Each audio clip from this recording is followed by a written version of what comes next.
In the heart of 1918 New Orleans, a shadow crept through the fog, a figure no one could stop, leaving terror in his wake. No fingerprints, no witnesses, only blood, fear, and a chilling ultimatum. Play jazz or face the axe. Who was the Axeman of New Orleans? And why did his legend haunt a city paralyzed by fear?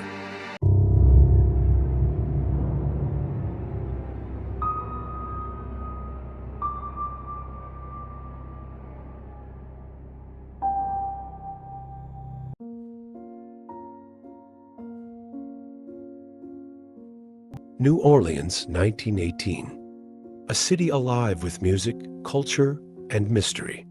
But beneath the vibrant rhythms of jazz, a dark figure lurked. He broke into homes, wielding axes and knives, leaving no motive, only fear.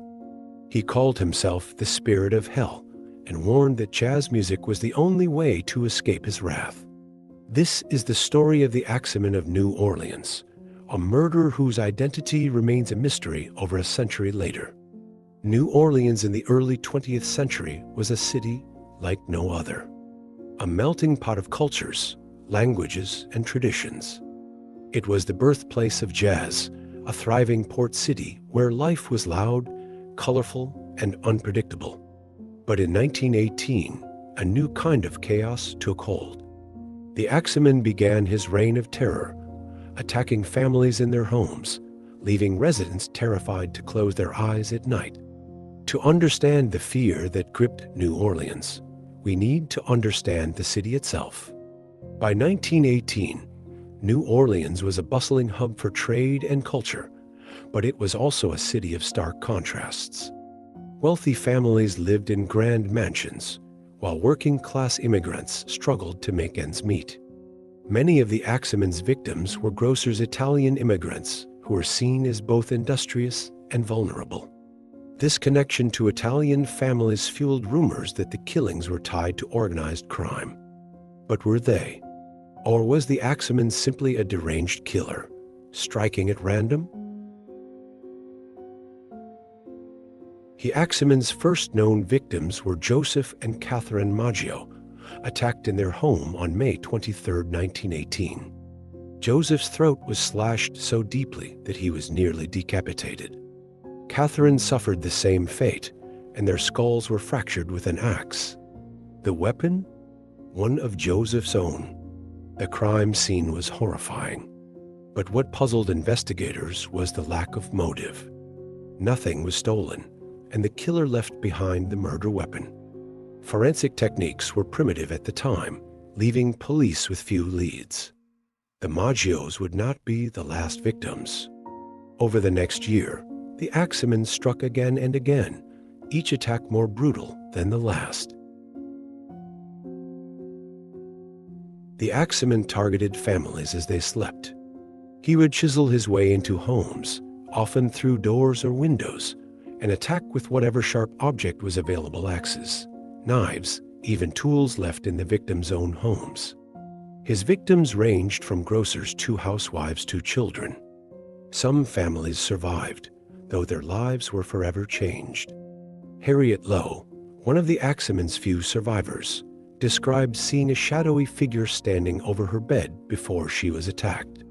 She suffered severe injuries but lived to tell her story. As the attacks continued, fear spread like wildfire. Families began locking their doors and windows, a rarity in New Orleans at the time. Some even stayed up all night, guarding their loved ones with shotguns in hand. On March 13, 1919, the Axeman sent a letter to the Times-Picayune newspaper. In it, he claimed to be a supernatural being, a spirit of hell. He wrote that he would kill again, but would spare any home playing jazz music. The letter sent shockwaves through the city. That night, jazz echoed through the streets of New Orleans. Families threw parties, inviting neighbors and musicians to play late into the night. The Axeman didn't strike, but the terror he inspired was palpable.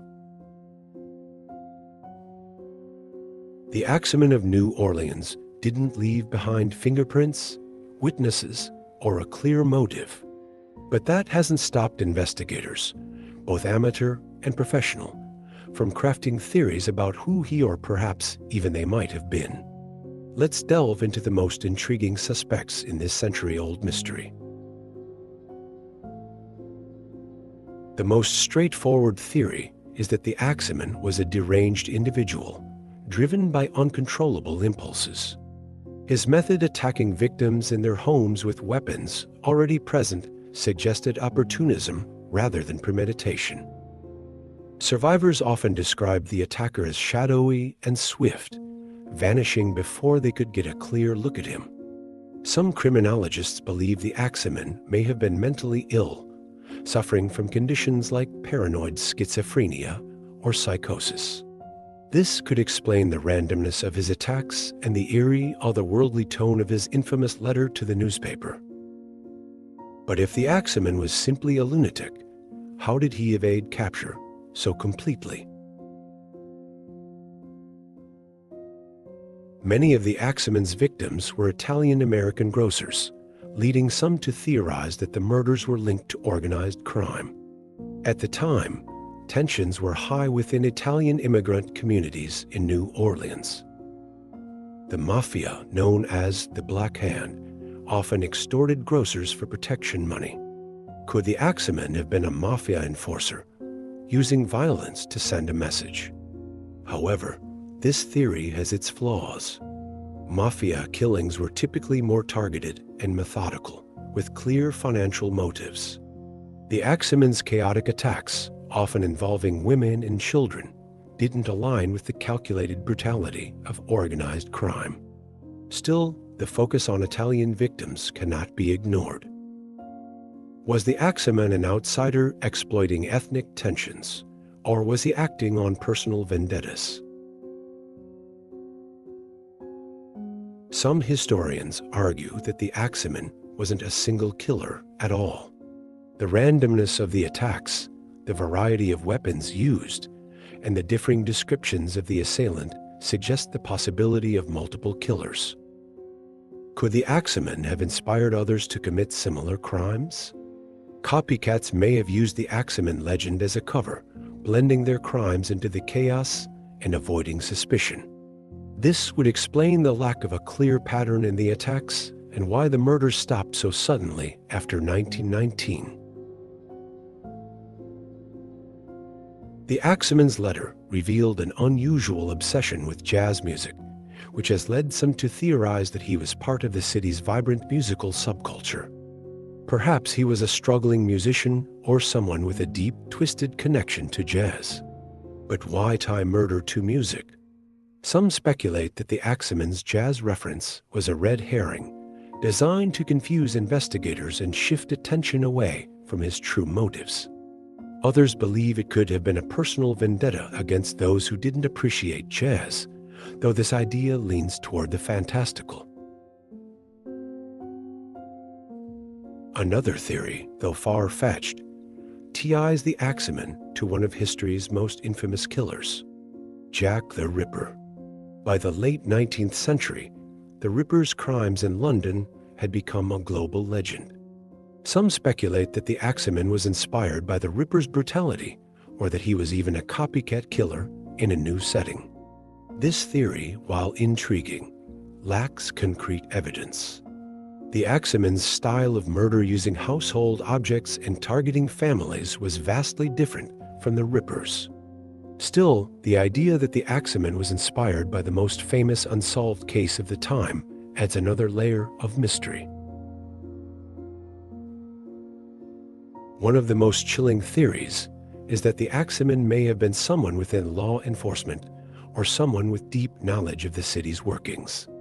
This could explain how he evaded capture so easily.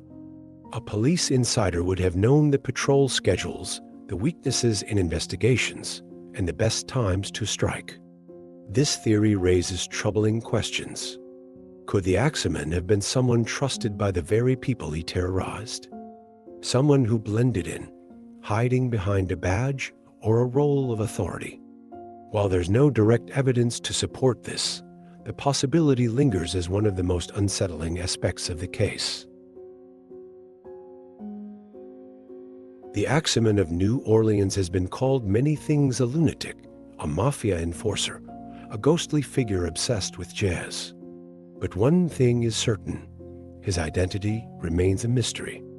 Over a century later, the city still whispers about the Axeman, wondering if his madness was rooted in the supernatural, the criminal underworld, or the darkest corners of the human mind.